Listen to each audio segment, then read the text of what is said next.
All right, ladies and gentlemen, let's go ahead and call to order the regular meeting of the Oakdale City Council for April 11th, 2023. Will the clerk take the roll? Yes. Councilmember Hurt? Present. Councilmember Ingebrigtson? Here.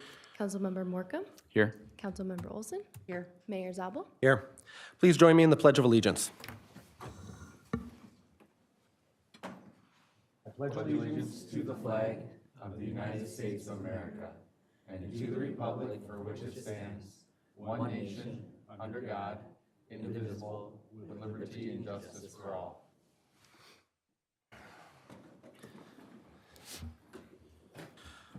First up on the agenda tonight is the approval of the agenda. We have a slightly amended copy in front of us. Council members, are there any other changes? If not, I will look for a motion to approve the agenda as amended. So moved. There's a motion. Is there a second? Second. Motion and a second. Final comments?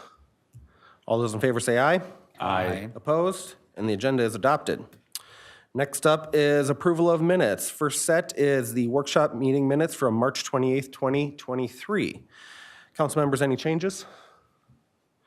I'll look for a motion. Motion to approve workshop minutes? There's a motion. Is there a second? Second.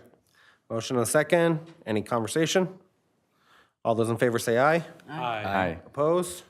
And those are approved. Next up, regular meeting minutes from March 28th, 2023. Any changes or corrections? I'll look for a motion. So moved. There is a motion. Is there a second? Second. Motion and a second. Final comments? All those in favor say aye. Aye. Opposed? And those are approved as well. Next up, we have open forum. This is an opportunity on the agenda for residents to step up to the podium and share anything on their mind with the city council. Before we do that, we have a proclamation and a presentation. So I'm going to go ahead and start with the proclamation, recognizing April as Fair Housing Month in the city of Oakdale. So if my colleagues will indulge me for a little bit, we'll read through this. Whereas the Fair Housing Act, enacted on April 11th, 1968, enshrined in federal law the goal of eliminating racial segregation and ending housing discrimination in the United States. And whereas the Fair Housing Act prohibits discrimination in housing based on race, color, religion, sex, familial status, national origin, and disability, and commits recipients of federal funding to affirmatively further fair housing in their communities. And whereas the city of Oakdale is committed to the mission and intent of Congress to provide fair and equal housing opportunities for all. And whereas our social fabric, the economy, health, and environment are strengthened in diverse and inclusive communities. And whereas more than 50 years after the passage of the Fair Housing Act, discrimination persists and many communities remain segregated. And whereas acts of housing discrimination and barriers to equal housing opportunity are repugnant to the common sense of decency and fairness.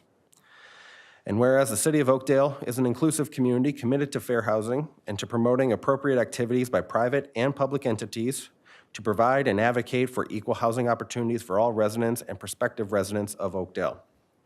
Therefore, I, Kevin Zabel, Mayor of Oakdale, do hereby proclaim the month of April 2023 as Fair Housing Month in the city. And tonight, we are joined by Deanna Weiner, a representative of the St. Paul Area Association of Realtors, an Oakdale resident, and an Oakdale business owner with Cardinal Realty. And I believe you're going to share with us briefly some information from SPAR about fair housing. Well, first of all, Mr. Mayor, council members, I'm just so proud to be a citizen of Oakdale and that you've taken this initiative to make this a Fair Housing Month for our city. So thank you. As you know, it's Fair Housing Month, and I'm here to thank you for adopting the proclamation and the importance of the Fair Housing Act. Again, as the mayor said, it was passed in 1968. It prohibits discrimination concerning the sale, rental, and financing of housing based on race, religion, sex, or national origin. And then in '88, it was amended to include disability and family status. As a follow-up to the Civil Rights Act of 1964, the Fair Housing Act was the final great legislative achievement of the civil rights era. Before this was passed, Minnesota and throughout the country, real estate industry prevented all kinds of people from access to quality housing and wealth through homeownership. The Fair Housing Act was the first step to remedy this injustice. Since its passage in '68, the Fair Housing Act has contributed to the country's continued integration and has increased protected classes' access to quality housing and homeownership. I'd like to mention I'm a proud member of the St. Paul Realtors, in fact, since 1976, so that makes me really, really old. We now have 8,100 Realtor members at the St. Paul Area Association of Realtors, and we've made really a great effort to promote fair housing. And just a few that we've worked on the contributions to the Mapping Prejudice Project, a sponsorship of the Rondo Commemorative Plaza, grants for the acquisition and development of the Center for Diverse Expression in the Rondo community. And then we're also putting a variety of Fair Housing Month activities for our Realtor members, including them to take the Fair Housing Pledge. Again, the Fair Housing Act is a vital piece of legislation from the civil rights era, continues to protect many Americans from discrimination in housing, and as a Realtor and member of the St. Paul Area Association of Realtors, I'm committed to the goals outlined in the Fair Housing Act, and I'm glad to see the city committed to those as well. We've got work to do. If there's any ideas you've got, we really welcome to partner with you if there's any. We still have work, as you had put in the proclamation. We're not there, so thank you very much. Deanna. It's nice to see you all. I'm sorry I haven't met all of you before, but thank you. Council, let's hop down there and take a quick picture with Deanna, and she can accept thank the you. proclamation. Oh, so nice.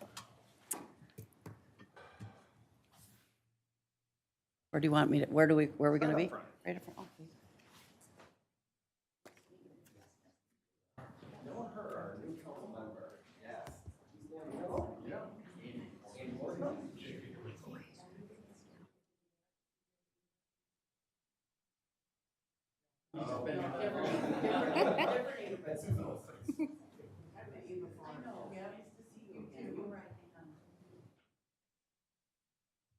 All right, count of three. 1, 2, 3. 1, 2, 3. 1, 2, 3. Thank you.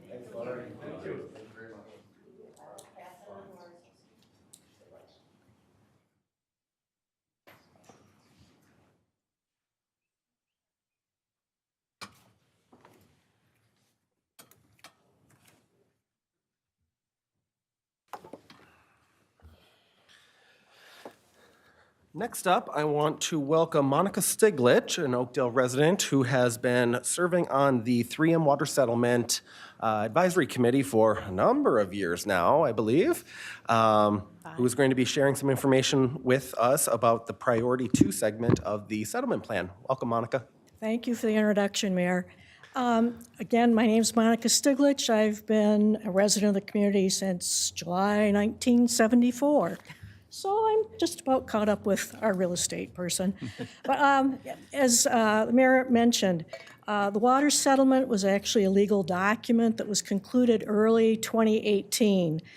It basically was brought against 3M for natural resource damages. And it clearly pointed out in there some activities that needed to be done to spend the monies associated with that lawsuit. So I think we can start with the slides, wherever they are. There they are. Okay, very good. This presentation was actually given at one of our work group meetings back in January, and it really put together a lot of the information we needed to move forward with some activities that we need to pay attention to right here in Oakdale. If you notice on the title slide, Kim Carney from Apt Associates, they were a consulting firm that was brought in right at the beginning of the work with the work groups and plans for dispersing money. They had expertise in facilitating meetings, working with the state government agencies, but also they had prior experience with the Deepwater Horizon event down in the Gulf of Mexico. Remember, that was a multi-billion-dollar settlement. Well, how do you disperse those funds? And they had experience in that sort of activity, so they were a great resource for us. So real quickly, my little agenda for this is just to give you a little bit of background. Managing conflict wound up being a discussion point that came up, and so there was some resolution we felt for that. But right now we're going to be getting into the Priority 2 processes. Priority 1 was about drinking water, and we were ground zero here at Oakdale for the impacts of the 3M waste disposal site in my backyard up there near Old Highway 5. And so the drinking water was a big deal. We spent the last several years actually working that through. Now we're to the second priority, which is back to that natural resource part. So that's what we're going to talk about. If we go to the next slide, there was specific language in that legal settlement that talked about priorities. And again, drinking water was number one. Number two was this thing about restoring and enhancing natural resources. The settlement language itself designated at least $20 million for this effort. So there's a pool of money there to be dealt with. But you can see the language in the settlement gave some ideas about what we could spend this money on. So if we go to the next slide, it talks about work group membership. The settlement also called on the state agencies that were the trustees for the money to have supporting work groups. And what they set up back in mid-2018 was a citizen work group and a government work group. And Oakdale was obviously going to be involved. There was actually an ad in the newspaper to apply to be the citizen representative. I did that, and I became one of the citizen representatives. I also wound up being the liaison to the government group, so then I would see Christina and her predecessors at those meetings. But it was interesting because the discussions were quite different. When you were talking about drinking water, the citizens had some real upfront concerns. But the government group knew how to get stuff done. So it was very interesting experiencing those two things. But we're going to continue this work group structure with a priority two. So that's why I bring it up. So priority two is, if we go to the next slide, actually, this is going to be by competition to get any of this funding. Priority one with the drinking water, if you could measure the stuff, something had to be done, basically. And so that's why it took 4 years to work through all the technical aspects. What were the methods of treating the water? And again, Oakdale was in a position of leadership. Brian Bachmeyer was very engaged in the subgroup of the technical people, advising people, here's how it works, here's what it costs, here's how the systems work. Also, in evaluating other potential methods, this is going to be completely different for priority two. Priority two is going to be people coming up with good ideas for, okay, here's funding, we'd like to do something. And again, it's going to be competitive, but it's going to be a public request for proposals, so that they call it the RFP process. So this is the only way people are going to be able to get any of this funding. It won't be automatically handed out, so much per city. It's going to be based on a competitive proposal process. It's not going to be run through the work groups, though. In the priority one with the drinking water, they were always bouncing it back through the work group. Was this sounding right? Because, for instance, in Oakdale, we had a pretty well-established system for city water supply and treatment, but you go out to Afton, it's pretty much all private wells. And as you came back our way, it was a mixture. So we were well ahead. So the work groups were very engaged in all the technical aspects. That won't be the case this time. What the works group is going to do this time is set up the framework for people putting in these proposals. So if we go to the next slide, again, I mentioned this conflict of interest thing. People were very concerned when we had the earlier discussions in the priority one work groups, which was the format that we had already, that, well, if you're in the work group, you're going to have the inside edge on knowing how this all works. None of the proposals are going to be reviewed by the work group for priority two. So that's how we were going to differentiate. A couple of the smaller communities basically said they had such a small core group of people that would be involved in the work group and wanting to do proposals. They really asked that, they figure out a way to deal with it. So this is what they did. Okay, so yes, people in the work groups can submit proposals if they so desire. Okay, so let's take a look at the next slide, and it basically shows kind of how the structure is set up.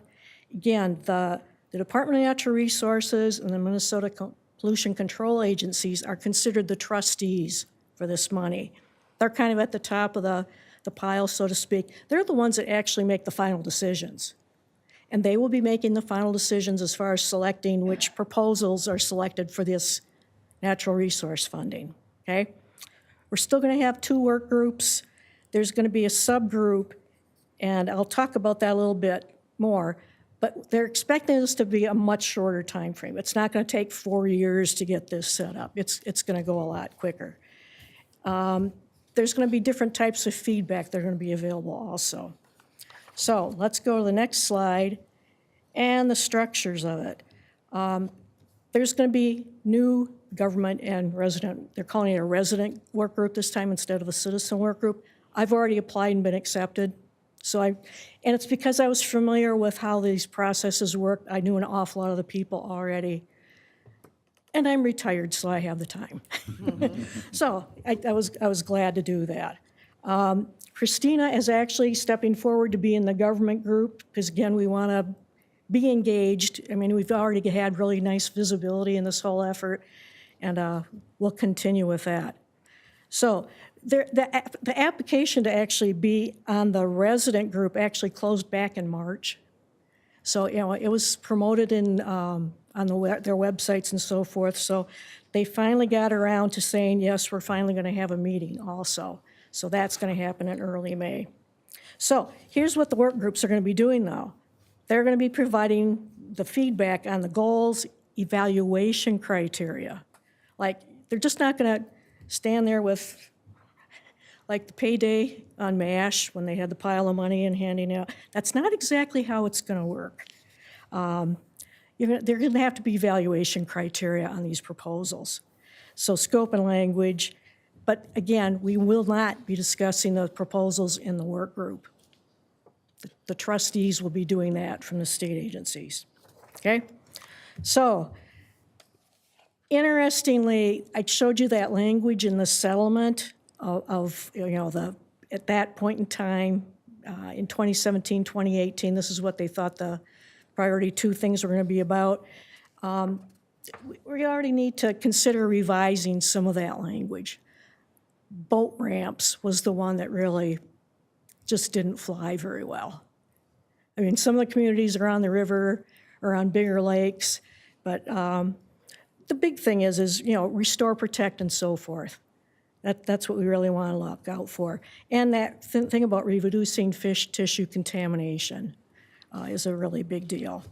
So if we go on to the next slide, criteria examples. And again, this thing, we want to have it a key focus, but we really want to see were any of these resources impacted by the PFAS contamination. That's really going to take priority when people can do that. And clearly, multiple benefits. Now, one of the things they're looking for already in our discussions was, we want to have projects that have a beginning and an end. We don't want something that has like, every year I'm going to need another $20,000 kind of thing. They really want to have specific projects that accomplish some goal. So that's going to be, again, part of a good proposal write-up to show that. So on this next slide, it talks about RFP scope and examples. There was even a question, should they be allowed on private property? Again, that's one of those discussions the work group's going to have for helping with criteria. And then the level of the funding, to be funding. So this is going to be really interesting to help set up this criteria. Again, we had experience back on priority 1 with the drinking water because a number of communities say, hey, I don't want to wait 4 years till we have this final elaborate plan laid out. We already know we need to put in city waterworks and do certain things. So they came up with a method to have justification for early disbursement of funds for drinking water purposes. So we had some experience in the work groups already dealing with criteria, and that's going to be a big help. And part of the reason why I volunteered to stay with it, because I did work on that stuff for all that time. So if we look at the next slide, it's this difference again that I pointed out, the difference in the priority 1, priority 2 approaches. We had to make sure people had drinking water. the assurance you could turn on your kitchen tap, you had good drinking water. Priority 2 is more, okay, now we're going to do some projects to take care of the good earth. So a big difference. Priority 2 also has a little bit different scope on who's going to wind up being involved. And some of that's reflected in this chart. So if we go to the next slides, again, communities are going to be invited to participate in this one. Again, it was pretty well spelled out, from the flow map from the waste sites, which communities were impacted as far as drinking water. But again, this is really expanding who's going to be included. So when we go to the next slide, I actually highlighted, I don't know if you see it really well on these screens, your handout, I think you can see it with the communities highlighted in red were the ones involved in priority 1 with the drinking water. And here's additional communities that, again, they feel, the trustees felt could be engaged in this priority 2 work. So we'll find out. We've got a meeting coming up in early May, who actually shows up. Christina will be, I think we're going to have a joint meeting. So we'll all be there, and we'll see, what the participation is going to be out beyond the drinking water group. Okay? So if we go on to the next slide, again, this resident work group membership, again, they finally have it set up and the invitations are out for that May meeting. Again, it closed a bit earlier. So moving on, the original meetings that we had starting 2018 were all live meetings. Cottage Grove City Hall was very gracious in hosting us. They had a very nice, large training room, so a lot of people could fit in, and we did live meetings until we couldn't. And then we started the thing, just like you've been doing with Zoom meetings. And it worked out okay because we already had so much rapport. They're going to probably do hybrid meetings again, but they're really trying to get the first ones now in live. So again, we can establish these relationships because it really helps move this along as far as, what are the issues we need to make sure are addressed. They're saying meetings about every other month. We'll see. But they're hoping that we'll have only a few meetings before we release all this information to the public so people can start putting in proposals. Okay? So this is why you are actually the third time I've given this talk. Andy was making a comment about that already. But I did give this presentation to the Parks and Recreation Commission and to the Environmental Commission. Christine and I had a conversation. We concluded those were probably the 2 most likely groups in the city that would have a pretty good idea of what were going to be really good projects to put forward. And I wanted to do it early enough that over time, they could also touch base back with the council, back with community, however much, but already have this queued up, ready to go, so when the proposal opening occurs, we can get ours in. So that was the deal. The next part of it, though, if we look at it, is this subgroup that you might have noticed on the chart. Again, back on priority 1 with drinking water, they needed to have a real technical subgroup. It was like pretty much the superintendents for water systems for all the communities. And it was back to getting all the technical information for design, estimates for costs, things like that. The subgroup for priority 2 is going to be actually more a virtual group. They don't think there's going to actually be meetings. That group is actually going to be providing information on what plans do you already have in place. What programs do you already have in place? So I know the Environmental Commission, Kevin, when we had that meeting, they said, yeah, we've got, some plans that they put forward, and it was really good. So that's what's going to be expected. So the subgroup, what to expect.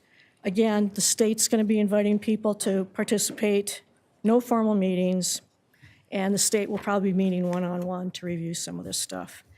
Examples of planning information on the next slide. Again, you can see management plans and so forth. Again, some of the communities will have pretty detailed ones. It'll be all over the map, so that's what needs to be sorted out. So the actual evaluation process on the next slide, the co-trustees are the ones that are actually going to figure out who gets the money. So again, they're going to be screening out who isn't meeting criteria. And again, the criteria is going to come out of the work groups. So that's what we're there for, to help on that. But the work groups are not selecting. Okay, so priority 2, next steps, trying to close this out pretty quick. Again, they were recruiting new people. The first meeting is actually going to be on May 3rd. Yeah, May 3rd. And they're expecting in the fall to have the proposal system up and running. It will undoubtedly be online. Probably a PDF to fill out, but you know, take it to the trustees to determine who gets the funds. So last slide, there's actually websites available to get educated on this stuff. State actually runs a pretty good website. All the meetings and everything that we've had from the very beginning of this are on the website, and that's the one that 3msettlementstate.mn.us. That's the big website for all these work group meetings, all the meeting minutes, all the presentations. If you really wanted to get into, okay, how can you really treat water, you know, to make it worthy of drinking? There was a lot of technical work that was done. A lot of the health presentations were in there. Kind of back on priority 1, the good thing was there were a lot of people said, you know, we have to figure out how to make this flexible because the rules are going to change. And sure enough, just in April, the EPA put out proposed rules and basically said some of the key constituents, they basically want to have it to no detect. So luckily, we did a lot of really good work on that priority 1. Hopefully, you know, we aren't going to be impacted in Oakdale because we had to do it anyway, pretty much. I mean, you know, there's already the plan to get additional treatment, but it's been quite a journey to go through this, keeping in mind all the legal, adhering to the settlement, dealing with the state agencies, dealing with our compatriots from other communities. It's been a lovely experience, actually. Wanted to let you know what was going on, though. And again, I imagine through the commissions is where we're probably going to see the ideas step forward. Private individuals can also submit. And again, I would urge anybody that did have good ideas to, again, try and get some time on the agenda here so the council has an idea, you know, what the community's thinking on these items. So I hope I didn't go too far over. You're okay.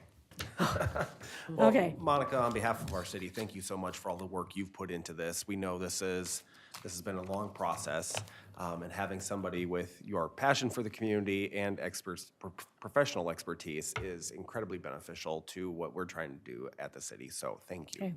Well, you're welcome. And like I said, I think you can probably track me down if you ever wanted to have any other questions, and for sure through Christina, we do talk. Okay, thank you so much for the time. Thank you very much. Council members, lastly on the open forum, let's go ahead and open things up to anybody in the audience that might want to share anything with us. So if there's anybody in the audience, please feel free to step up, state your name and address for the record. And typically we ask that people keep comments to 3 minutes or so, but please feel free. Seeing none, let's go ahead and move forward to consensus motions. Council members, tonight we have A through I. Are there any individual ones that council members would like to pull for individual consideration? If not, I'll look for a motion for A through I. Make a motion to approve consensus motions A through I as presented. There's a motion, is there a second? Second. Motion, a second, final conversation. All those in favor say aye. Aye. Opposed? Aye, sorry. Councilmember Ingebrigtson got in under the buzzer. Opposed? And those are approved. Next up, we have check-ins with the advisory boards and commissions. Looks like the only one that has met since the last time the city council met was Planning Commission on April 6th. Councilmember Ingebrigtson is liaison. Do you have an update? Yeah, we had 2 accessory building applications, one of which was really interesting in that he presented a photo of what it was going to look like, but it was such a good Photoshop job that the entire commission thought that he had built it and then was asking for permission. Whoops. It was pretty comical. It did all get straightened out, but it was, yeah, it was a good Photoshop job that this individual did, so. Everything was good. And I'm sure we'll see those applications probably at the next meeting. You probably see the picture, too. There we go. All right, moving forward, staff reports. Police, Chief Newton, are you joining us? And this item is the Animal Humane Society Shelter Agreement. Yes, good evening, Honorable Mayor, members of the council. I'm here tonight to talk on the need for the city to enter an agreement with the Animal Humane Society for animal impound services. As most of you are aware, we used to contract with the city of St. Paul for these services. They stopped offering that service to municipalities, which left cities scrambling to find animal impound shelters. And we ended up using the Animal Humane Society in Woodbury. And I think the best way to summarize this is how we made this work in 2022. In 2022, the police department recovered 60 animals at large in the city. 27 of those animals had to be sent to an impound service. And we have a separate agreement with Companion Animal Control, which has worked out very well for our city. Because 11 of those animals that were going to go to the Animal Humane Society ended up being diverted to animal rescue centers. And the reason why is that the Companion Animal Control felt that some of those animals were going to be candidates for euthanasia, and to avoid that, they were diverted to the rescue center. With that said, we believe that this partnership with Companion Animal Control, along with this agreement with the Animal Humane Society, is a logical and humane way of impound services for the city. With that, I'll turn it over to you, Mayor, and stand for any questions. Thank you, Chief. Council members, any questions for Chief Newton? I have just one. Councilmember Olson. Does Companion Animal Control anticipate that they're going to have their new buildings soon, or this year, next year? So they would, they're hoping that there'd be other animal shelters that would be taking on new clients. And one of those was one in the North Metro that was going to reconstruct to make a bigger area for handling these kind of services. And for whatever reason, it didn't happen this past year. But they do anticipate that that'll happen in later years. But it's something that we plan to evaluate when it comes up if there are other options to consider. So it's really not their, I was under the impression that it was their building that they were waiting to build, and it's not. They're partnering with other shelters then, correct? Yes, correct. Oh. Okay. I had no idea. I thought we were waiting for them to expand. No, so Companion Animal Control, we use them as a resource for all kinds of animal control issues, from animal bites to evaluating animals to make sure that they are not sent to the animal shelter that could be euthanized. Of course, our officers don't have that expertise to determine what animals would be potential candidates for euthanization. So that's why we have joined with Companion Animal Control. They looked at Companion Animal Control is helping us locate other shelters. Animal Humane Society is the one that's used by a majority of the cities around this area. Also looked at South St. Paul and Otter Lake, and that's the one that was hopeful that would happen this year, but for whatever reasons, I'm not sure, it just didn't happen this year. Point of order there, Mayor. Yeah, Mr. Mayor, maybe I could clarify. I think I was part of the confusion there, Councilmember Olson. Chief, so the one we were talking about last year was the other one, the Otter Tail, right? That they never really built their building. Is that what happened? And we're hoping that they do build their building. So Yeah, Companion Animal Control stepped in the meantime. Is that about right?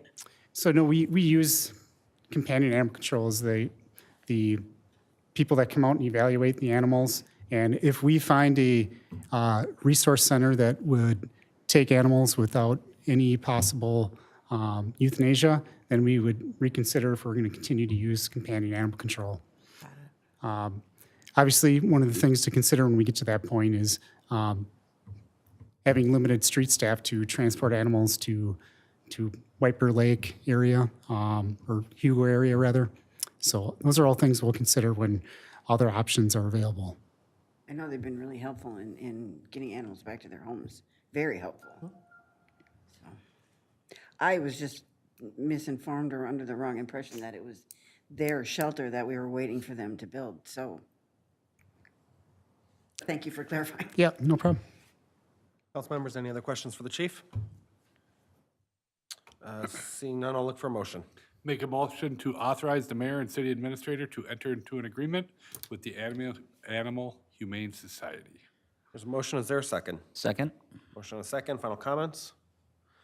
All those in favor say aye. Aye. Opposed? And that is approved. Thank you, chief. Thank you. Next up, we have our city attorney, Jim Thompson, who is joining us via Zoom. Jim, can you hear us? Yes. Yes, can you hear me? We can. Do you have an update for us tonight? Nothing to report tonight, Mayor and City Council members, but happy to answer any questions. Thanks, Jim. Anybody have questions for the city attorney? All right. Thanks, Jim. Okay. Administrator's report. Ms. Volkers. Okay, thank you, Mr. Mayor. City Council, is the city attorney still on? Okay, so if you have any legal questions on this item, he is still available. This is on the agenda today. What I have on the agenda today is a donation of the 3M property for the new Public Works facility at 32nd and Granada in Oakdale. We've been talking to 3M for 5 years now, since 2018. They offered, that we were approached by them that they would be willing to possibly donate that land. We found out there are environmental concerns. There was some contamination with PFAS, so we've been working with them since 2020 on how to do the cleanup. We have since come to an agreement that they will do the cleanup. They will donate the land to us for zero, so a complete donation. That's what's in front of you today. And then they will do the cleanup per MPCA, Minnesota Pollution Control Agency's rules. They'll make sure that the land that they clean up is free and clear per MPCA. They are also requiring a vapor barrier be put under the new Public Works building when we build there for anything that may come up later. They will donate the cost of that, which is significant. They will pay for that. We will install it with the construction of the new building. And then once we open the new building, we will be responsible for maintaining that vapor barrier, which we feel is very fair, being that is a very significant donation to us for the land. We would not be able to build that Public Works building there without this donation. So that's what's before you today. We've been talking to them. We've got an agreement. We've got a draft agreement. We need the council to weigh in and see if you're comfortable with it. And if so, I would recommend that somebody make the motion to authorize the donation and for us to enter into the agreement as such. Thank you. I'll stand for any questions. Council members, any questions for the city administrator? Yeah, I had a comment and a question, I suppose. I know this is just over 9 acres of land that's being donated, correct? And I want to make sure I know the purpose of us accepting this is primarily so we can have Public Works built on this. And I believe the value of that land was assessed at just under $1 million. But I want to make sure that per the MPCA, if this is a brownfield site, that the remediation is for the entire property, correct? And not just the portion where we're building Public Works. It is, Councilmember and Councilmember Morcomb, Jim Thompson, our city attorney, is on. He can add to this. I did check with legal on this. It is for the entire site.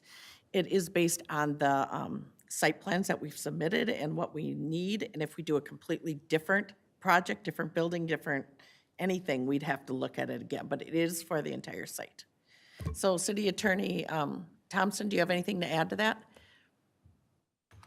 No, Chris, that's a correct summary. Thank you. Perfect, thank you. Council members, any other questions for either Jim or Chris? I have no questions, but just a comment. Go ahead. As you guys know how I feel about this piece of property from a long time ago. So I will be voting no because I'm not comfortable with the safety of the property. I also not 100% sure remediation is going to work, and I don't feel comfortable putting the residents and staff in that position at this time. I'm not saying that once we get the remediation reports back and everything looks safe, maybe I'd change my mind, but at this time, I'm not prepared. You want a roll call? Yes, please. Council members, state law requires, since this is a real property donation, that it be approved with a 2/3 majority, so just keep that in mind. A roll call has been requested. So first things first, council members, if there's no additional comments, I'll look for a motion. I will make a motion to, I'm sorry, make a motion to authorize the mayor and the city administrator to enter into the real property donation agreement between 3M Company and the city of Oakdale. There's a motion, is there a second? Second. Motion and a second, final comments? Mr. Mayor, I'm sorry. Part of that motion should also say, and to adopt resolution number 2023-41. Hang on here.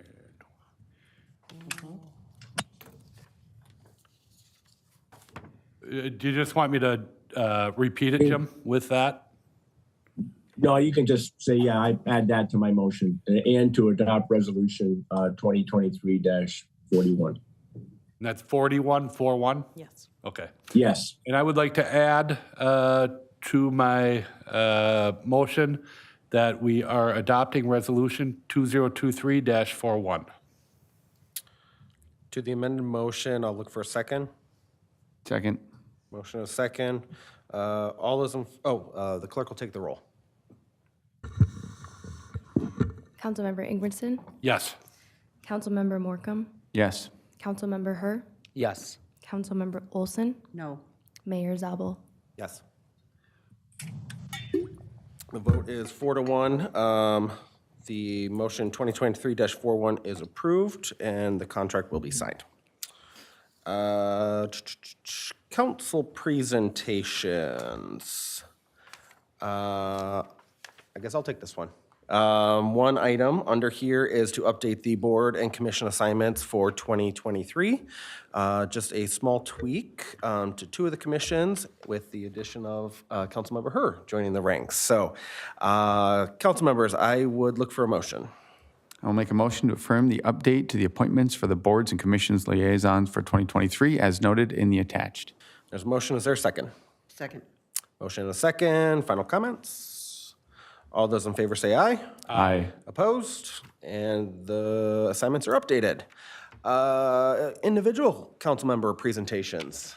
Andy, would you like to go first? Yeah, I just wanted to say thank you real quick. We just closed out our survey for the Commons Park, and we had over 200 people that gave feedback. And I tell you, the council needs feedback from the residents in order to make good decisions. And we got a lot of feedback, including my 12-year-old daughter, who insisted that there were swings and zip lines. It turns out that the city agreed. So it is very good feedback. So the city's going to be sending out more things with more feedback requests.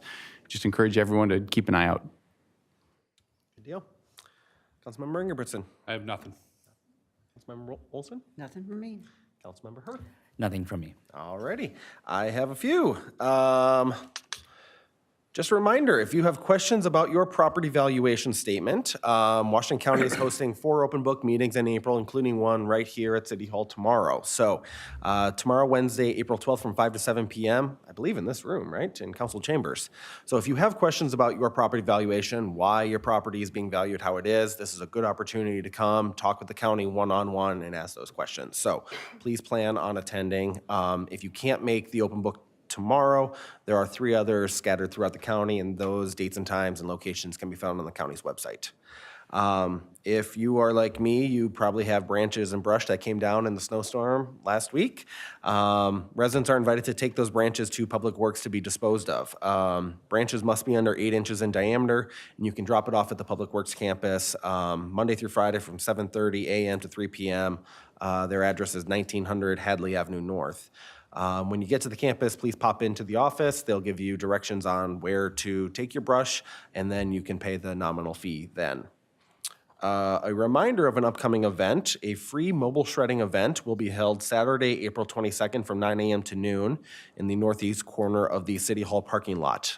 This is a very popular event every year, and with many of us working from home, we have a lot of paper building up. So if you want to get rid of that paper, stop by City Hall April 22nd from 9 a.m. to noon. A special thank you to the Eberhard Real Estate Group for sponsoring this event once again this year. The Pete Grasky Arbor Day tree giveaway is coming up Saturday, April 29th, and the response was tremendous. We're out of trees. So that's a good problem to have. So for all of those residents who did reserve their tree, we look forward to seeing you at Walton Park on the 29th. The city council will be out there. Hopefully it's a lot warmer than it was last year and a lot drier. So typically, this isn't in my script, but I'm gonna say it anyways. Typically, we have some trees that go unclaimed. So our past tradition has been, if you show up after the event is concluded, we are always happy to give those trees a good home. So if you didn't get your form in before they ran out, stop by. I think I'm looking at Jim Romanek, 11:30, 12 o'clock-ish, right around there. Perfect. And we'll see if we can get you a tree. Last thing on my list, the Maplewood Oakdale Lions Club is hosting the annual citywide garage sales Thursday, May 4th through Saturday, May 6th. If you would like your sale included in this year's program, please visit the Maplewood Oakdale Lions Club Facebook page for more information and to register. And a big thank you to the Maplewood Oakdale Lions Club for stepping forward and taking on that event. We really appreciate it. We know our residents do because they love that event. So that's all I got. Should we pay some bills? All right, council members, claims. The claims roster covers March 29th through April 11th in the amount of just over $1 million. Look for a motion. Make a motion to approve claims as presented. Motion, is there a second? Second? Motion and a second. Any comments? All those in favor say aye. Aye. Opposed? Bills are paid. I will look for a motion to adjourn. So moved. Motion, is there a second? Second. Motion and a second. All those in favor say aye. Aye. Opposed? Thank you and good night. Bam. Easy peasy. Exactly.